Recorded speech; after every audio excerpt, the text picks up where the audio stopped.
you don't interpret them right.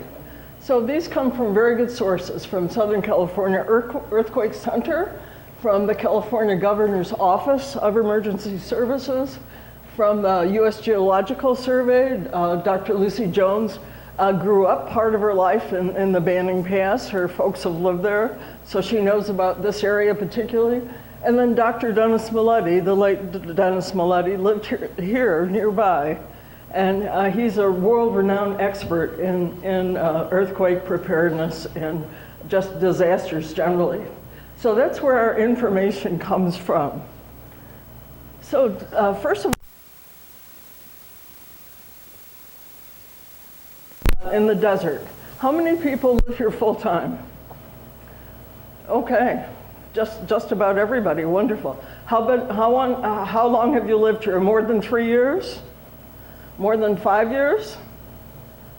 Okay, more than 10 years? Okay, good. Well, that's quite a few long-term residents. That's good to know. So you need to know these things, the risks that we face. It is known as earthquake country. So the earth that we, let's see, our valley here is where big quakes happen. It's not one of the small little earthquake faults that you feel a little jiggle or maybe don't feel anything. Big faults go right through our valley about 1.5 miles from here. But big quakes happen very infrequently, not very often. So why does that happen? Well, we'll go into a little detail. The Earth is cracked into tectonic plates. The plates are underneath the Earth's crust, and they form our oceans and our continents. The plates move in different directions. The land on top of the plate moves. This causes continents to actually move around. They can show historically for thousands of years that continents have actually moved around. And all this motion, all this movement of the Earth's crust causes earthquakes. So you can see where the yellow arrow is. The Pacific plate and the North American plate meet under California, where the yellow arrow is. And the boundary there is called the San Andreas Fault. How many have never heard of the San Andreas Fault? Good. We're in good shape. We're in good shape. So, our plates here in the Coachella Valley, we're on top of the boundary between those two plates, the Pacific plate and the North American plate. And that's the San Andreas Fault. You can go over and look at it. Did you know that? If you drive out Ramon Road, you go up to where the In-N-Out is, over the freeway, and turn right on Ramon Road, go out, about 3 or 4 miles till you see the sign for the something or other reserve, and you turn left there, and it's just visible to you. There are palm trees out there in the desert, and that's where the San Andreas Fault actually is. It goes right through my backyard. There you go. Do you live in Desert Hot Springs? Yeah. Yes, it goes right through Desert Hot Springs. Absolutely, right. Crosses the main road right there. The city's built right on top of it. So the North American plate comprises the land from the San Andreas Fault here all the way to the Atlantic Ocean, the main portion of the United States and Canada. And the Pacific plate in Mexico. And the Pacific plate is from the San Andreas Fault here across Southern California, the Pacific coast, all the way to Japan. So that's the Pacific plate. So when the plates aren't stuck, the way they work is that less stress builds up. But when they're not stuck, there are more frequent and smaller quakes because the Earth just shifts gently, shifts slowly, and there are no major quakes. But when they are stuck, like they are here, more stress builds up, and that yields larger quakes. They're less frequent, but when they happen, they're called what? The big one. Yeah, we've all seen the heads nodding, the big one. So our plate is stuck in two places. and where it bends. So when there's a bend in the quake, it's stuck, it doesn't want to move. Up towards San Francisco is one area, and here in Southern California, it's kind of stuck between the Salton Sea, up to the north area, just north of the San Fernando Valley. And this is where the quake can be the largest. And at the same time, it's where the most people live, which is what makes it a huge risk and which makes it dangerous. If no one lived here, well, the quake would still happen, but there wouldn't be danger to people. But because this is so heavily populated, Southern California, that's why there's such a huge risk. So you'll see on the next map, along the Salton Sea, under Indio, the fault runs right under the town of Indio, city of Indio, and it runs under Interstate 10. The San Andreas Fault forks into two segments, and then one is under Desert Hot Springs, and one goes through the Banning Pass.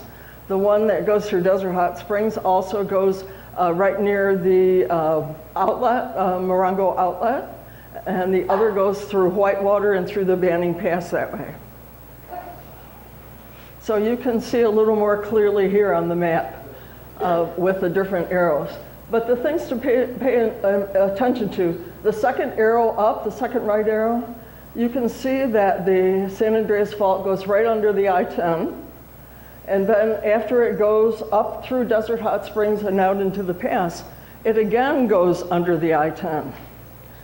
So who built the freeway on top of the San Andreas Fault? No, I'm sorry, we won't cover that today. But I mean, really, you know what that means? That means you cannot build a highway strong enough to withstand the force of this earthquake that's going to happen. That means we can't leave the valley going that way, and we can't leave the valley going that way. We're going to be stuck here, folks. Get to know your neighbors well. You're going to depend on them for lots of things. It's true. It's true.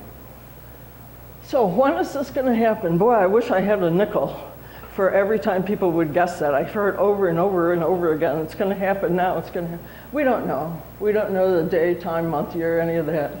But scientists, when they talk about it, they use probabilities. The chances are, the probability is. So the scientists tell us that maybe not for a few decades, it might not happen. But it could happen today. They say our fault is 10 months pregnant. Ladies, what do you think about that? Yeah. It's overdue. Yeah, overdue is right. So and that's what to relate to women, the women in the population, they say 10 months pregnant. To relate to the men in the population, they say it's locked and loaded, you know, ready to fire. So why is everyone so concerned? Well, they look at the history of earthquakes here in this part, particularly here in our part of Southern California. The last really big quake happened in 1680. Okay, there was also a large one, not in our southern part, but in the middle section in 1857. Then the blue line the bottom part of the blue line is pretty static. It just creeps along slowly, which is wonderful because it means it releases the pressure. And that means it's not going to have a huge quake in the center section. And then, of course, the 1906 quake in San Francisco, there is also noted. So if an average is that an earthquake down here happens about every 150 years, and our last quake happened in 1860, that's not so good, right? So if it happens every 150 years, that's every 2 lifetimes, virtually. The last one here was 4 lifetimes ago. So that's a huge, it's building up. It's building up. So of course, no one alive today has experienced this kind of quake here. And that's why scientists say we're overdue. And honestly, even the scientists don't know why it's been stuck so long. So the stress has grown since 1680. And it will be released in one big quake. And that risk is very high. So we'll talk about the parameters of the quake. This is an 180-mile section. Yes, you have a question. Yes, I do. And it's still in US. It doesn't include the 94. Put your hand down. Put your hand down so I can see your mouth there. You don't mention anything about a 94 notice earthquake. It doesn't count. I don't understand the question. Well, you mentioned different periods for different earthquakes.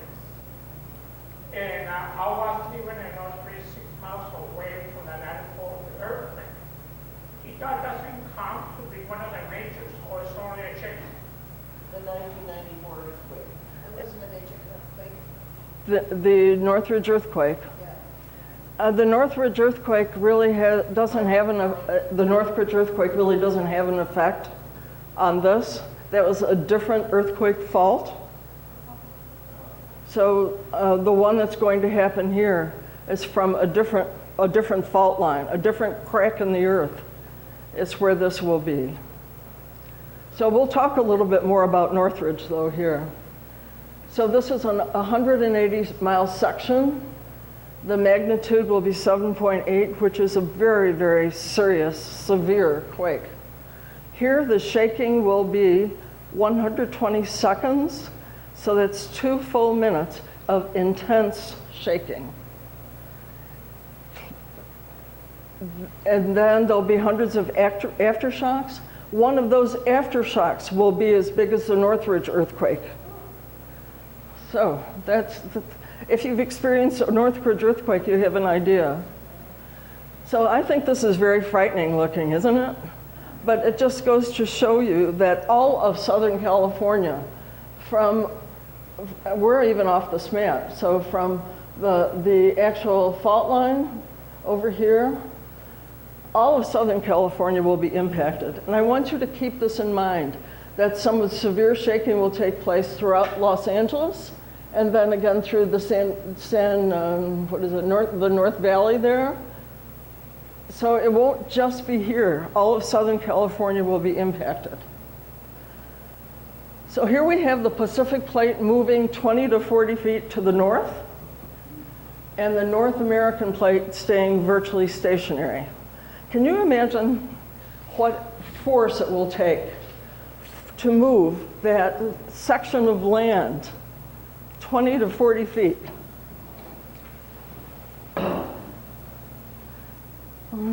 5, 10, 15, 20. This is about 20 feet, so double that is 40 feet. Can you imagine the Earth, that whole section of Earth moving 40 feet? Your freeways that used to go like this are now going to go like this, and then the other section of the freeway will be going 40 feet away from it, going like that. Homes that used to be here are now here. It's incredible, the motion, the 40 feet of movement. While I'm over here, I feel more secure with my crowbar. I bet you don't know many people who walk around with a crowbar, right? Yeah, it's really nice. Yeah, we'll get to the crowbar in a little bit. Sorry, I went off the mic and everything, beg your pardon. So you can see that plate motion is going to be incredible. So what do you do if it happens now? You're in a good place for it now, because you can drop, you can cover, you can get under a table, it's right here in front of you. Hang onto the legs of the table because the ground is going to move. If you don't get down, chances are it will knock you down, even though you're seated. If you're in a wheelchair, you lock your wheels, and you try and cover your head and the back of your neck as much as possible. This section is where all your nerves, everything is in your body works because of this section, your head and the back of your neck. So you try to protect this. So, and you try to make yourself as small a target as possible. So things flying around the room, the chairs that are stacked up on the back wall will go flying. I don't know how well this is all strapped down, but certainly this is loose. All these things that are not fastened will go flying. They do. That's just how it is. So that's what you do immediately. So if you do have trouble getting down, don't get down unless you really, really can get up. Just try and protect yourself. Try and duck your head, cover the back of your neck. Try and hang on tight so you don't go flying. Sir? So what we're doing right now with the bridges and the buildings, it won't help anything. According to the information that I read, the buildings are made, they have to 40 inches to the right or 40 inches to the left. So according to what you say, no matter what, that will help. Sure it will help. Those buildings are built to a different code than they were years ago. And you're talking about high-rise like office buildings or high-rise apartment buildings or whatever. They're built to sway, to move with a quake. So it will help them a lot. So they won't fall apart. Most of the homes built here were built more recently. Thank goodness we're in communities that are newer. When you look at, like San Francisco had old buildings, and the building code was so different then. So many buildings collapsed. We'll still have some, but not to the same degree that San Francisco had. In foreign countries, in Mexico, in the Middle East, when they have major earthquakes, even small buildings collapse because they're built virtually with mud and water, bricks piled on top of each other. And they're not reinforced the way we would do. So if you live in a foreign country and there's an earthquake, you don't get down, duck and cover, you run out of the building. It's a totally different thing in a different part of the world. But here, that's the best. That's what scientists have found out. People are less injured if they follow these instructions. You're less likely to be injured.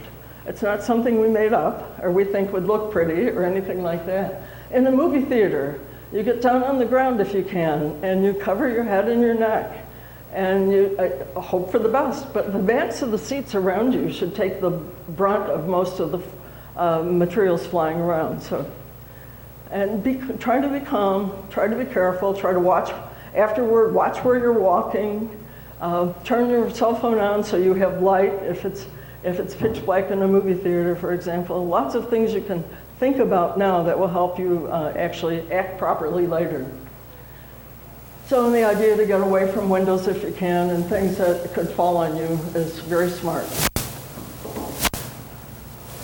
So one thing also I wanted to mention, there's a lot of training that will be available from time to time.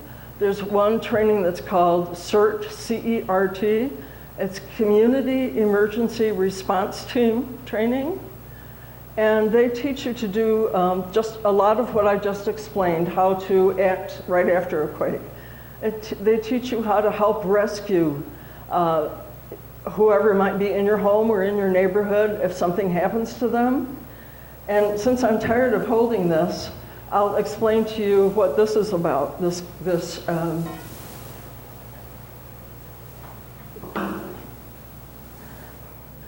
So this crowbar is really heavy, right? The idea of me being able to save someone by using the crowbar is pretty slim. I need to do this first, then you can have it. So the crowbar is made from steel. It's really heavy. I bought it, it wasn't very much, I think $8, something like that. But the reason I bought it is I'm not strong, but this is. It's made from steel. It will help me pry under a bookcase that's fallen on my loved ones. It will help me open a door that's jammed if I need to get into another room. It will help, it's a tool. It's a tool that I felt I needed. It was worth spending the little money that I needed for it. I keep it in my bedroom. I bet you don't know too many people with a crowbar in their bedroom. I do. Okay, it's really strong.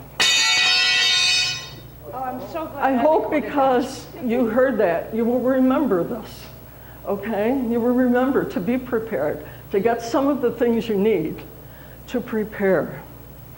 And go together, work with your neighbors. If you don't each want to buy a crowbar, one of you buy the crowbar and promise to help the other one. You know, each of you have a flashlight, but maybe you only need one crowbar. You can cut your costs. So thank you. Please take good care of my crowbar, Nyla. Thank you. So the shaking that we're going to have will happen for an even longer time here in our valley. And the reason is, if you look around, you see beautiful mountains virtually all the way around us. Some of the smaller Chocolate Mountains and the San Jacinto Mountains and the San Bernardino Mountains. The earthquake vibrations in the earth will bounce back and forth between those mountain ranges.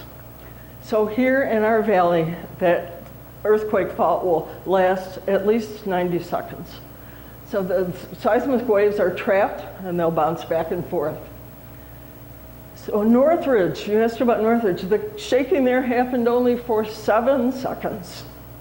And you saw the damage that occurred there, 7 seconds. So think about what will happen in 90 seconds. That's why you need to be prepared and you need to know what to do. So as I mentioned, we will be isolated and on our own.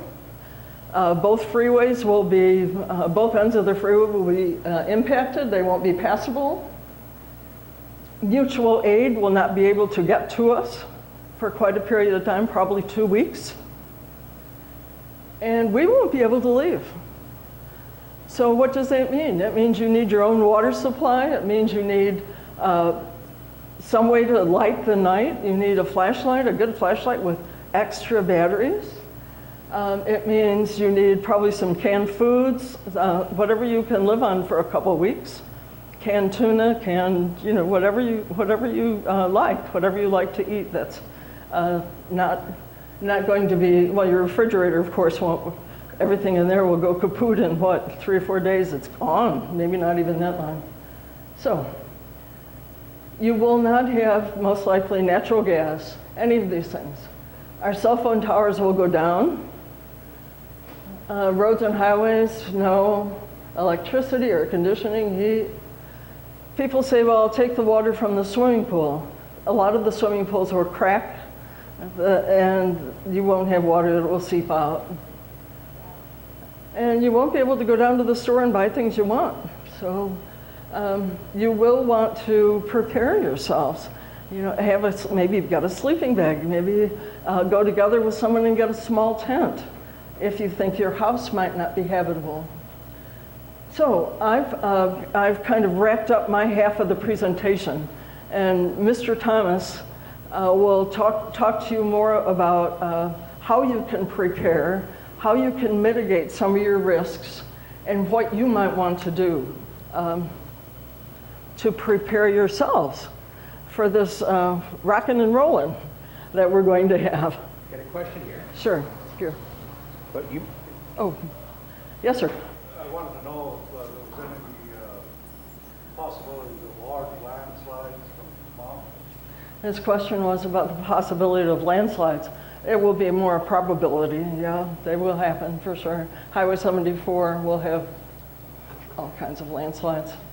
I mean, when you walk around, you see the beautiful rock formations. They won't be there, they'll come down, sure. Good observation. Yeah. Other questions at this point? Okay, we'll answer more questions later if you think of things. Thank you, Ed. hi, thank you, Mary Lou. Great. Round of applause. Yeah. Great, Mary Lou. What we're talking about is not. I promised to do that for Ed. So let me tell you a story.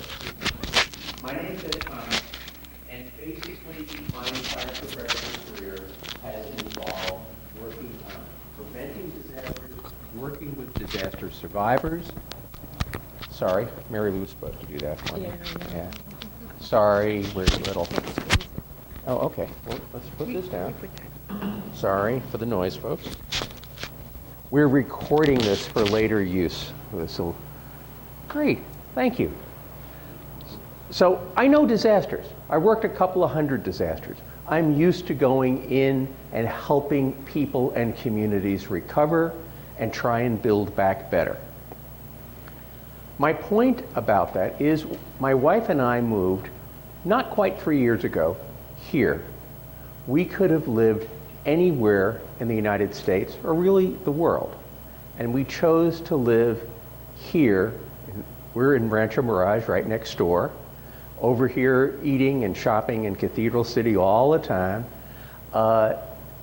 And we did it fully knowing about earthquakes, disasters, floods, fires, and all that stuff.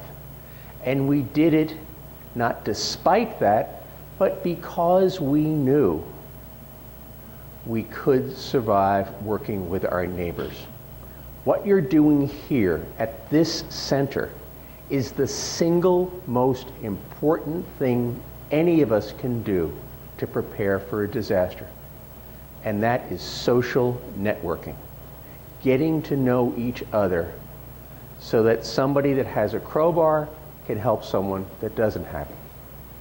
Someone that has knowledge of first aid can help people. The earthquake that we will have here could be a catastrophe that will have national significance from Los Angeles down to San Diego and our valley, or it could be a very small quake that is a horrible event in a few people's lives. We had such a quake in the 1960s in Palm Springs. Almost nobody knows about it. It was a horrific event in the lives of 250 homeowners and 250 businesses. Yet it was not a catastrophe because their neighbors could help them, because they were able to recover with the help of mutual aid and the like. What Mary Lou's talking about is a quake that is so large that, well, I like to think about it. You remember growing up watching Walt Disney, and it would be a whole excitement, and what week are we in? And there would be Walt Disney in Fantasyland and Walt Disney in Frontierland. Remember that? Remember that? We're going to be in Frontierland, folks. We will not have modern conveniences. As Mary Lou pointed out, chances of having natural gas delivered are fairly minimal. It'll have to be shut off. There'll be breaks all over the place, right? The chances of electricity being delivered, minimal. Towers down, breaks in the lines. The chance of having sewage operational, very unlikely. Chance of having potable water delivered to you, highly unlikely. Chance of having ambulance service, highly unlikely. The chance of having police and fire available. We will be like our ancestors in Frontierland. And if we help each other, if you are individually prepared yourself with your neighbors, you are so much more likely to survive and, frankly, to prosper and live well. Because this is the way people lived here in the United States and throughout the world for many years. They didn't have electricity, right? Davy Crockett didn't have any electricity. Davy Crockett didn't have water piped to his house. Davy Crockett didn't have delivery services, didn't have restaurants, didn't have police, didn't have ambulances, didn't have fire. We will go back to the way things used to be. And if we're ready for that, to help each other through that, we can get by. Or you can choose to do something else. You can choose to be ready to have a bag ready to go in case you have to evacuate to go someplace else, to live with neighbors. And so we've given out this bag. This is all with donated funds from you, your neighbors from Southern California, Edison, and other generous people to help you along to get ready so that you can live in Frontierland the way Davy Crockett lived. Questions, comments, thoughts, ideas on that?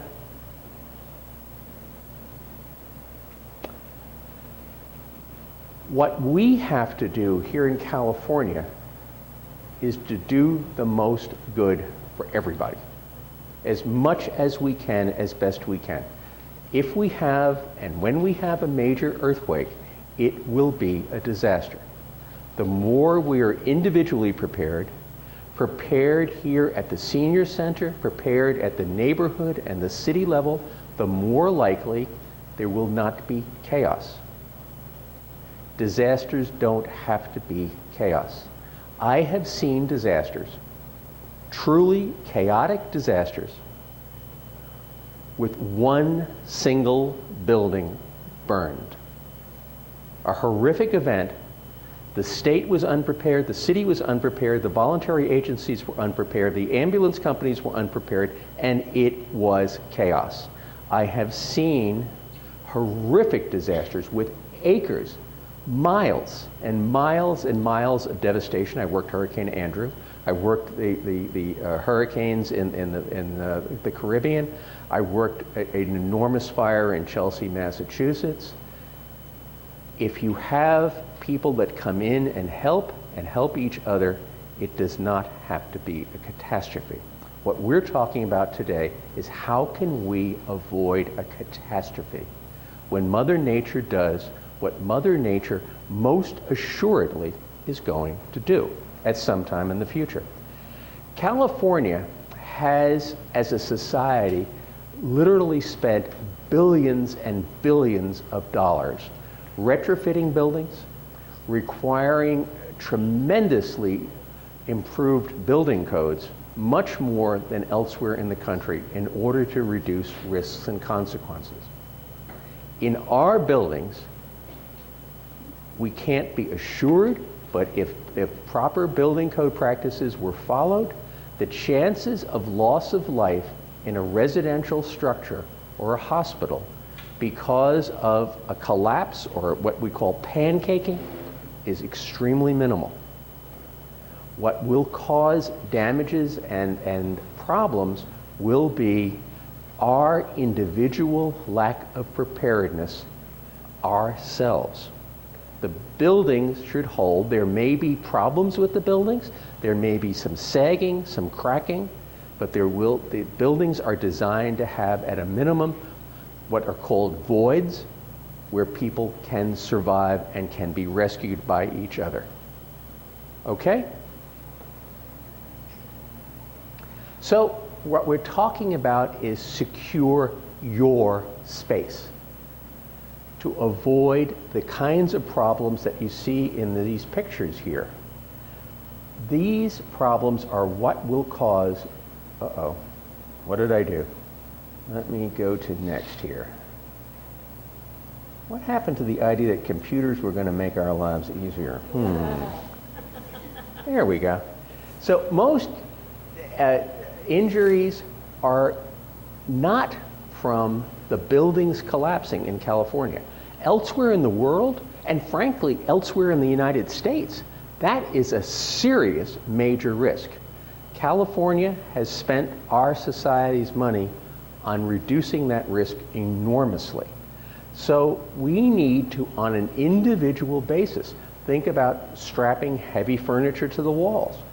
Think about earthquake hooks for wall hangings. When you see your picture on the wall, most people have glass covering the picture, right? Most people here? Most injuries in California following a quake are from glass or chests falling over on people in an armoire, TV coming off the wall because it's not been bolted and secured properly. Something as simple as a typewriter. We still have typewriters, I guess, around, some of us. Those things can be like missiles. Mary Lou graphically illustrated how the whole earth can move, and an object at rest will remain at rest until acted upon by an equal or opposite force, like the whole earth moving. That typewriter may just go zooming like a missile, and this actually happens. We want to secure large appliances to walls, counter, tabletop items, flexible piping for glasses, quake latches, and we've got some pictures of this stuff. It's doable. This stuff is available, can I use, well, at the stores. I'm probably not supposed to say Home Depot and Lowe's or anything like that, so I won't say it. I'll pass over that in silence. But it's available. Museum wax. I got mine from Amazon when we moved here. And we hired somebody to come in and install quake latches because I knew if I put them on, every time I poked it and opened, it wouldn't quite work right. So I thought, this will drive me crazy. Let me get a pro in to do it. But you can do it yourself. You can have your cousin or somebody come and do these things for you. We need to train and to plan. Mary Lou mentioned CERT training, community response training, have a family plan so that your family knows where you're going to go in the event of an earthquake. Now, people that live here will, I would suggest, work with the senior center to know where you're likely going to set up if there's a problem evacuating the senior center, or you can just plan on staying here. You know, you just figure that out, but it would be good to kind of know where you're going to go. And don't forget the pets. We've got to take care of them. Mary Lou mentioned we might be on our own for 2 weeks. These guys need water and food every day. We need to think about that. We need to think about loose pets. Who's going to take care of pets that have run out of houses and all that? And there are ways of handling that and dealing with it. And we would suggest that you think about coming up with a plan. I just had the honor to be asked to write the St. Augustine Rancho Mirage Homeowners Association Emergency Response Plan. And it's there, and we'd be happy to share it with anyone who wants to look at an HOA plan. It can be made better, but it's there. Other people have done this, and the Coachella Valley Disaster Preparedness Network sponsors a training session multiple times a year, as often as we can get people like Nyla to put it together, and we can get folks like Southern California Edison and others to sponsor the snacks and the beverages and all that, and the space. So we have the ability to come up with plans for community centers, for communities, and for HOAs. Have a recovery plan. How are you going to get by? And where is the money going to come from? I can't overemphasize that when inevitably a quake takes place, there is going to be a lot of damage, and it's going to cost money to fix. So you want to think about having earthquake insurance or knowing where the funds are going to come from. And I'd be happy to talk as long as anybody wanted to hear. I worked for FEMA for 25 years or more. I know about disaster funding, and it's very different than you probably think in terms of how much government funds will be flowing your way. It's a lot less than most people think. And you need to have the ability to fight your own fires. This is David Crockett time, folks. You need to have fire extinguishers, and you need to think that you might not be in your house. People are out driving around in their car. You ought to have a little kit in the car that will help you get through a little while until you can get back to your home or what used to be your home. You need rescue equipment available to you with you or your neighbors, as Mary Lou suggested. You need to know where you're going to get your medication from for maybe 2 weeks. Standard thing used to be 72 hours. That don't work. The normal in California is 1 week. But we're different than San Diego, Los Angeles, San Francisco. We're more isolated, and frankly, if something happens that affects San Diego, Coachella Valley, and Los Angeles, where is the bulk of the rest of the nation's rescue effort going? Well, should we go to Palm Springs or should we go to San Diego or Los Angeles? What do you think? Relaxed. We're going to be, we might not be last, but I guess I think the people in the more rural sections of Riverside County, eastern Riverside County, God help them, but we've got to think about that. Chargers, think about maybe having your neighbors with a satellite phone. One of our HOAs over in Rancho Mirage has bought a satellite phone. And every single person in that HOA is guaranteed the ability to make one phone call on that satellite phone. It's a thought. There will almost for sure not be cell phones or landlines accessible to you. Do we have in the area or in the senior center, do we have any ham operators, radio folks? Often, you got a lot of retired people that are ham buffs. I'm not, but do we? We could get the American Legion in Palm Springs now. All right, well, that's a good start. That's close. It goes in there, you can see the studio, they broadcast from there. Okay. Ham radios are more likely to be working if the cell towers, the radio repeater towers still last, and if they have electricity that they can generate, or they can foot pedal or something like that. But ham radios are a more likely source of all that.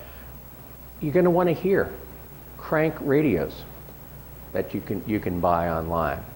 All can help, and this might be something for you in the senior center to be thinking about how you can come up with a little package that you can use here so that you would have at least a radio to know what the heck happened.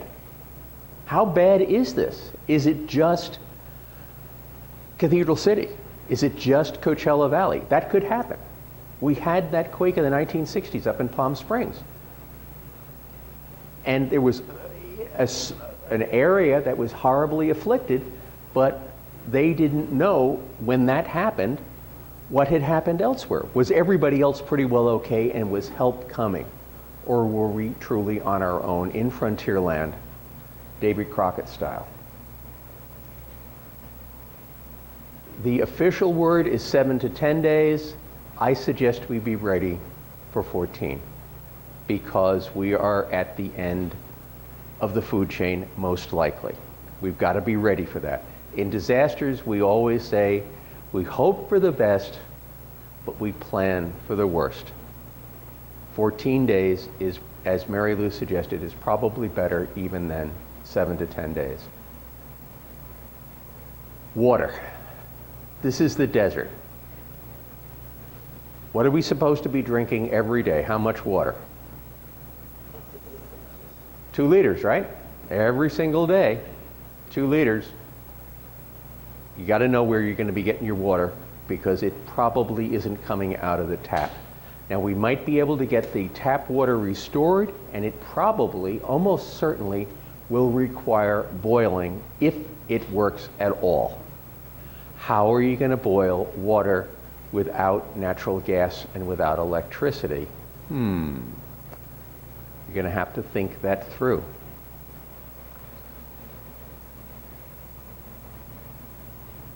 Consideration for living outside. You're in what seems to be extremely well-constructed buildings, but it wouldn't hurt to have access to a tent or a group tent. A couple of neighbors get together, which is what we're doing over at St. Augustine in terms of some tents we'll be sharing between and among the neighbors, I believe, I hope.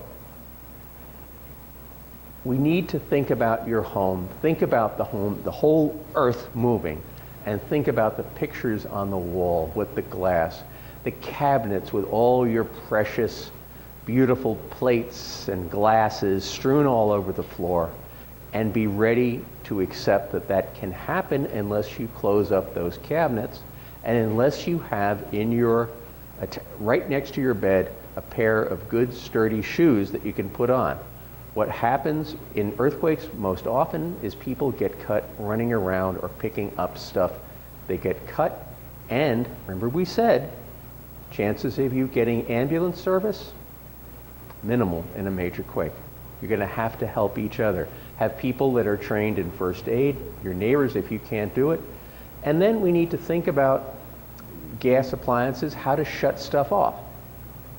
Used to be, the training said that everybody after an earthquake should rush outside and turn off their gas.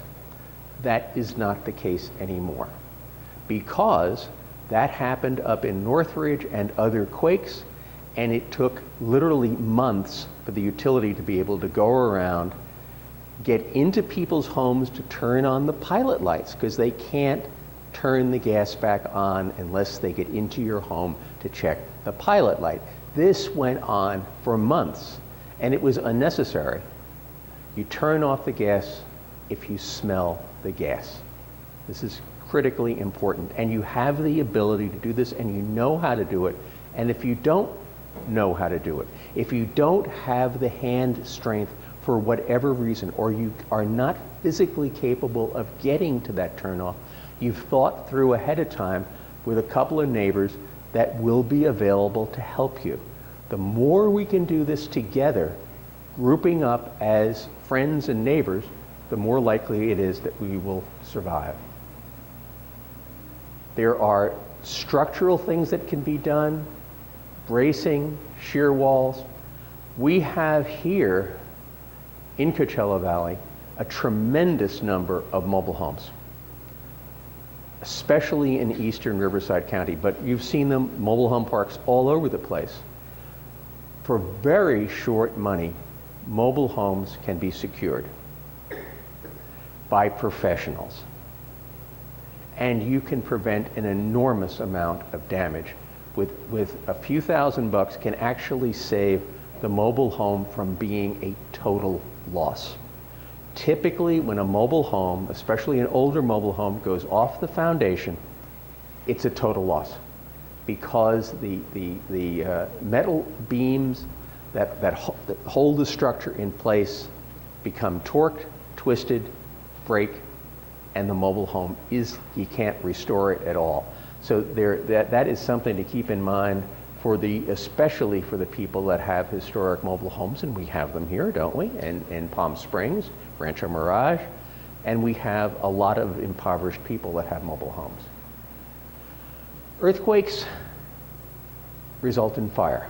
Because of the building codes in California, the standard post-earthquake fire is much less likely than what we saw following the 1906 earthquake in San Francisco. 1906 earthquake in San Francisco, 16% of the damage was from the actual shake. 84% was from the fire following the quake. We have seen much less because of modern building codes, but we have to keep in mind that we will have fires, and if you don't have a fire department ready to come, you're going to be fighting that fire with your friends and neighbors with fire extinguishers, because you may not have water coming out of your hoses. You have to be ready to think that through. Your finances. Please consider earthquake insurance. And not just for yourself, but the more people who have earthquake insurance, the better it will be for our communities to recover. If we have 1 or 2 or 3 people in a whole area that have earthquake insurance, and everybody else is relying on loans and grants, waiting for the government to come and help them, the whole area won't recover quickly. The more we get together and realize we have a real risk here, and you get earthquake insurance, the better off we're going to be, both for the home and for the contents. You need to have some cash on hand. No electricity, no credit card processing, right? You're going to need cash. You need to have a stash of cash that can pay for things for 2 weeks. You need to think that through, and you need to think about building and recovering yourself and making sure that your neighbors can also recover. Mary Lou said this. Let me go through it again. If the building, let's ask, if this building all of a sudden started to shake, what are you going to do? What are you going to do? Fall and cover. I'm gonna go like this. You're going to go like that. And you're going to cover with, you got a, right here, you've got something to cover your head. Do you run outside? No. You do not do that. Please, for the sake of your life and for the sake of your family, learn to drop, cover, and hold on. You want to keep that thing over your head. If you are in a wheelchair, you have special things that you need to do. You need to lock that wheelchair, right? You need to get whatever you can get over your head and your neck, and do the best you can. It's incredibly important. Don't go running for the doorway. Did you ever hear this triangle of life? Good. Best thing that ever happened to you is you didn't hear of it, because it's nonsense, absolute nonsense. Somebody cooked up this thing that what you wanted to do was get into this triangle of life. It's absolute nonsense. You get under an object if you can, you cover yourself in some way, and you hold on. That's how you do it. And you don't try and run anywhere, in part because you don't have any time. The thing is taking place. If you're in bed, get in a fetal position. If you're in bed, what do you not want to have over your head? Anything. Something that's going to fall on you, you don't want it. Yes?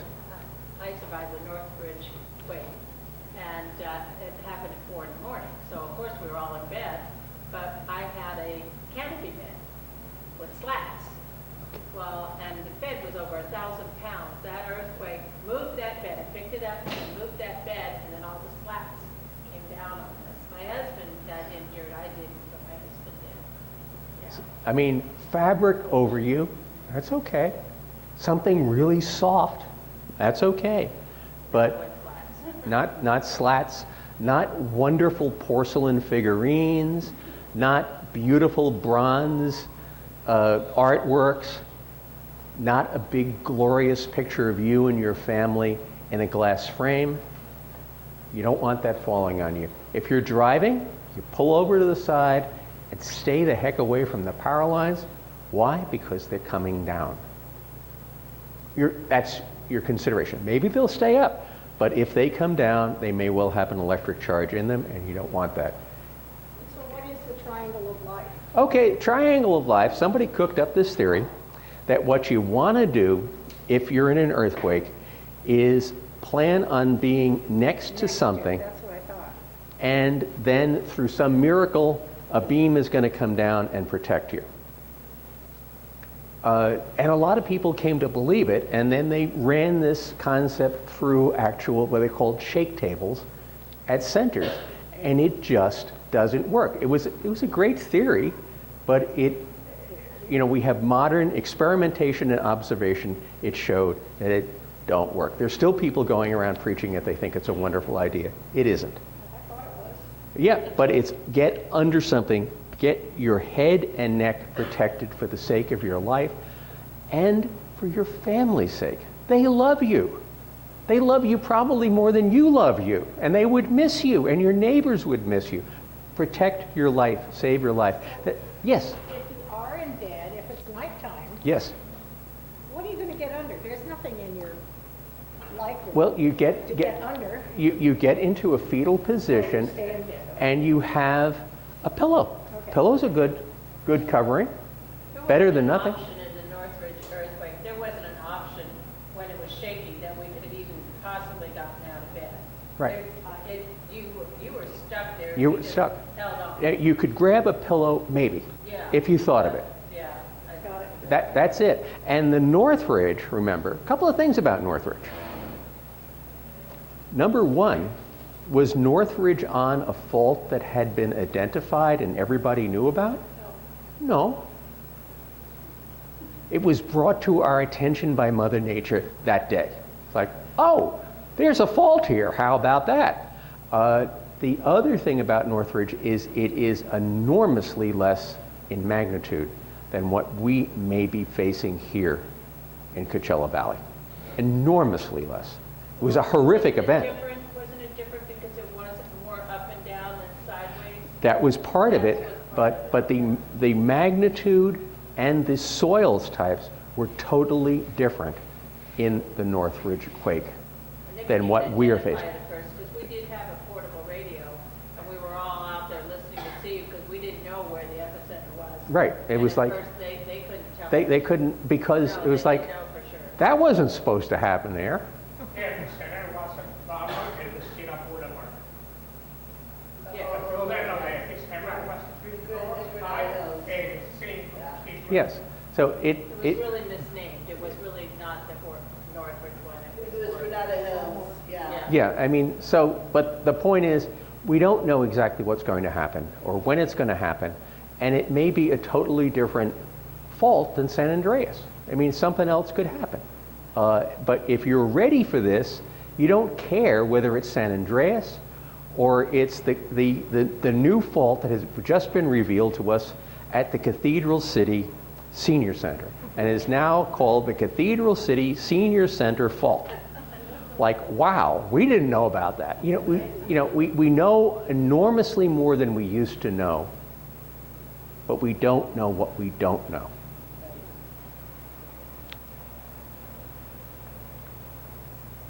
Learning first aid. Yourself, or better yet, it's like people that live on the coast. Do you want to own a boat? No. You want to have a neighbor own a boat and invite you on it. Do you want to learn first aid yourself? Well, that would be very good of you. And they do have online courses, which I'm in the middle of right now, renewing my Red Cross certificates. But what you really want is also to have a neighbor, because if you get a deep cut on your leg or on your back, you may not be able to get to it. You're going to need to have somebody else that can come in and do first aid on you, because you may not be able to get a nice little ambulance to come and take you over to Eisenhower or someplace else. You need to know how to use a fire extinguisher. Yes, hi, Nyla. Could you mention Stop the Bleed? Sure. Stop the bleed is important, ancillary part of first aid. It is taught here at Desert Regional Medical Center, and has the potential for saving life. Now, does everybody in the room have to learn Stop the Bleed? No. But it would be great, particularly when we're thinking about getting ready with the senior center, it'd be great to have some of you that know how to stop the bleed and know who knows how to do that. Because I haven't taken that class yet, so I don't know. But I'm hoping my wife will learn, and then we'll both know. You need to be able, when you smell gas, to turn it off. You need to be able to deal with turning off your water and your electricity. Yes, hi. Well, actually, after the earthquake, not the earthquake, because company offered the service to get the electronic shut off. It's a little box with a marble. So it takes 3 times to move the wall and stop the leak, so you won't have gas completely. So it is a very simple thing to turn off the gas, and Boston Edison has that online. Coachella Valley Disaster Preparedness Network has diagrams on this online. And how would you find out about that? Well, you go to the CVDPN website. We have information on that, and then everybody's house is a little bit different as to where the water turnoff is and the gas turnoff. And when do you want to know where the water and the gas turnoff is? Today. Tomorrow is maybe okay, maybe not okay. Mine are both outside. Yes, so are mine, yeah. Same with my main electrical turnoff, yes. You want to plan on restoring, reconnecting. We mentioned satellite phones, portable, car radios. We want to think about how you're going to get together with your family members, how you're going to let the kids know where mom and dad and uncle are, and where are they planning on going. Where's the plan? How can that all take place? Then you want to be able to repair the damage, collect on your insurance. Good luck with that. And you're going to go to CBDPN. It's a volunteer group. We would love to have you join. We'd love to have you participate. And most especially, we'd love to have you learn. Thank you. Questions, comments, thoughts, ideas? Thank you all.